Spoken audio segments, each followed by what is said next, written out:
in association with Sterling Creation, Dining with Donna.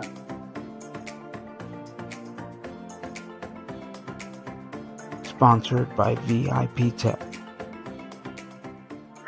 Hello, it's Donna Jodhan, your host for the Dining with Donna show, and we are into 2023. Can you believe it? We're already into the second week of 2023. Where did 2022 go? I can't really tell you because I am still looking for 2022, believe it or not. Folks, thank you so much again for tuning in to listen to me, for sending me your thoughts, your feedback, your comments, anything that you have shared with me. I appreciate it. It only helps to make my show a better show, more interesting and more exciting. And if you have any suggestions for recipes, hey, please share with me. Send your feedback, your comments, your thoughts, your suggestions to me at askdonna on blindlife@gmail.com. Ask Donna on blindlife@gmail.com. Folks, as I keep telling you, I am no chef. I am no culinary artist, nothing of the sort. What I am is someone who just loves to be in my kitchen on a weekend or on a weeknight after a long day's work, just to, relax, recharge, regurgitate. Because I find that when you're in the kitchen, you get to create, you get to be yourself, you get to change a recipe, make a recipe, do anything with a recipe. That's a great thing about recipes, is that you could change it. So it's no longer the person's recipe, it's now yours. You can keep it and follow the recipe's instructions. So like with my recipes, take it, enhance it, subtract from it, add to it, do anything that you want. And it's another recipe. That's a great thing about recipes, is that you could do whatever you want with it. Thank you, Victor, for helping me to bring my shows to my listeners. I really, really appreciate it. And so it's time to get started this week.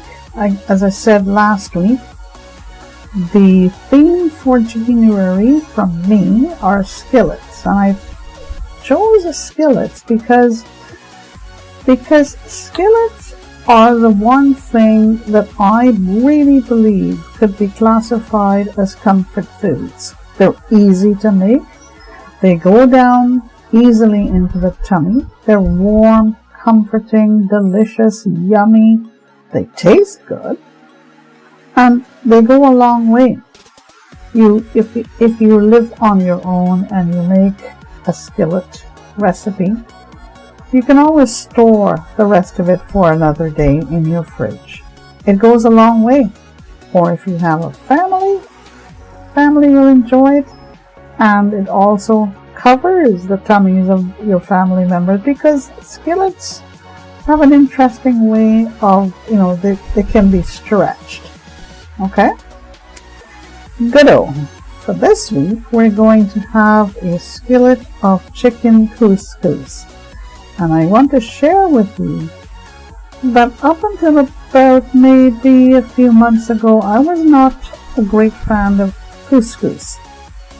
But a friend of mine started to work on me and came to my house and cooked couscous with me, shared couscous with me, and now, well, I'm a fan, sort of couscous, and I hope that you are too.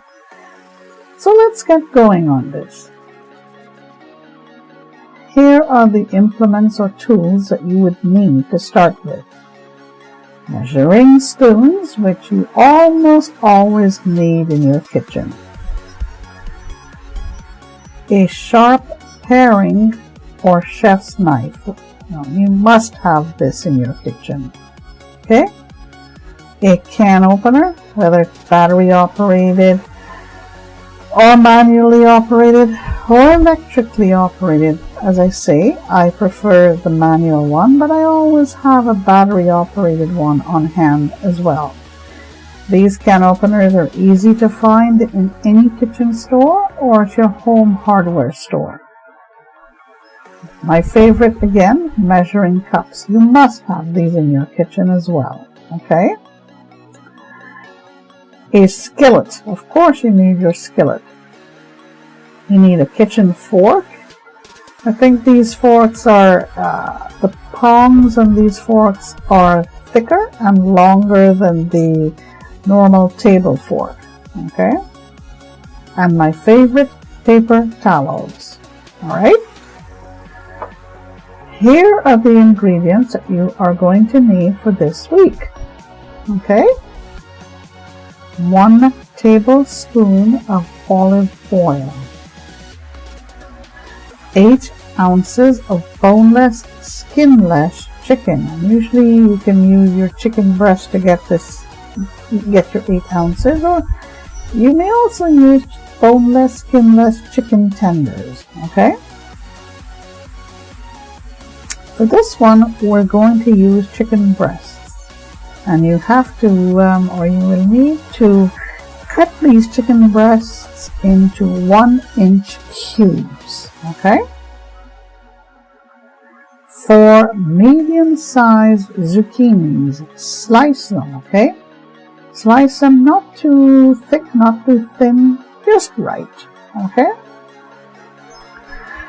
1 14-ounce can of diced tomatoes,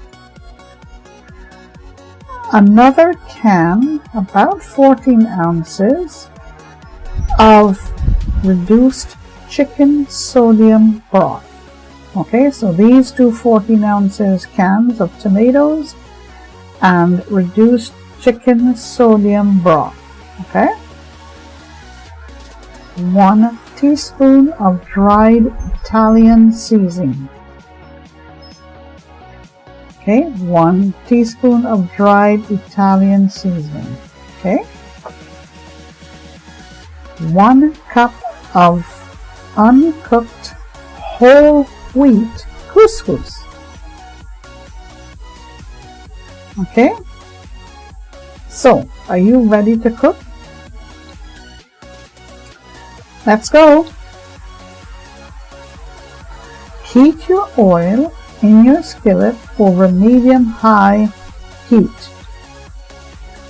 Add your chicken and cook and stir for about 4 minutes or until it is lightly brown. If you want to be very sure, use your skewer, and I should have put this as well in the implements that you would need. Use your skewer to stick your chicken to make sure that it is cooked. If you can't really tell if it is lightly brown, if you have a visual impairment or you're blind, use your skewer. That will tell you, okay?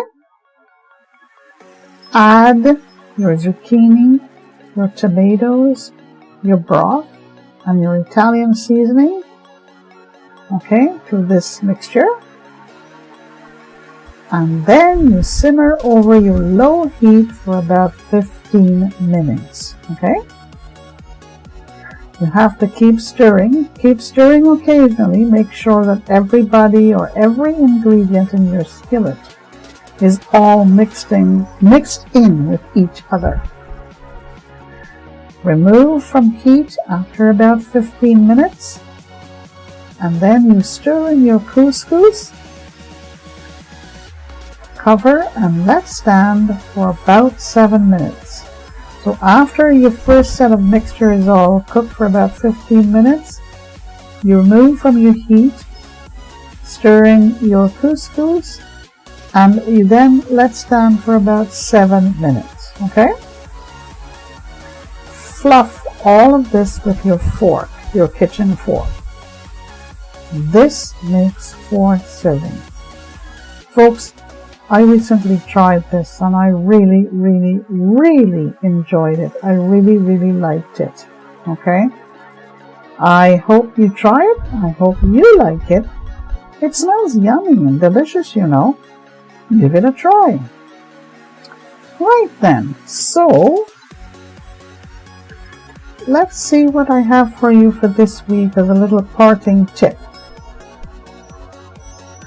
Alright, it's all about having a good cup of coffee. Good cup of coffee in the morning to start your day is always a good thing, okay?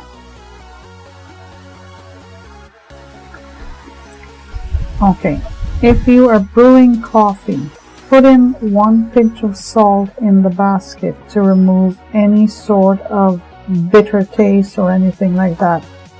Okay? It will for clear coffee, put eggshells in after the coffee is percolated. Okay, put it into the water. Always start with cold water. Okay, so here again, let me just tell you, and Victor will have an equivalent for this little tip that I'm going to give you. You'll have a textual equivalent. Right, so you start with putting in your salt to remove any leftover taste from before. Always start with your cold water, and when the coffee is percolated, put in eggshells so that it would help to have clear coffee. Alright folks, this is it for this week. I am Donna Jodhan. Thank you for tuning in. Thank you for listening to me. Please keep your comments, suggestions, feedback, and thoughts coming to me because I want to hear from you. Have a great rest of the day. Have a great week. And I will see you next week. Thank you, Victor, and bye for now. You can catch Dining with Donna Wednesdays at 10 a.m. Eastern, 7 a.m. Pacific on Whose Blind Life Is It Anyway?